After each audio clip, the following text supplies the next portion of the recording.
حاجي صاحب په فرمایش باندې یو غزل دی د خندا شانتې یو غزل دی وایي د غرور ډک یار مې بیخي نه لګي د غرور ډک یار مې بیخي نه لګي هسې کوتک یار مې بیخي نه لګي او زه به ځان ګورم که به دی ګورمه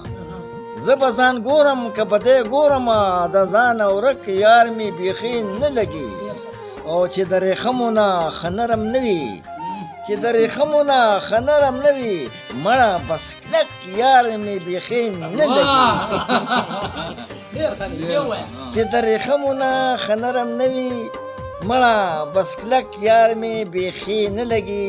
او چې خوی خصلت د شهزادګانو لري د خویه سپک یار مې بیخي نه لګي او لکه د مړاوي ګل چې هسې رجي اجه صاحب لکه د مړاوي ګل چې هسې رجي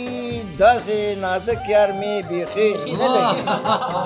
او اخره دغه ده چې وایي د قدر ګل جلبل به یار هغه وي او د هر هلک یار مې بیخي نه لګي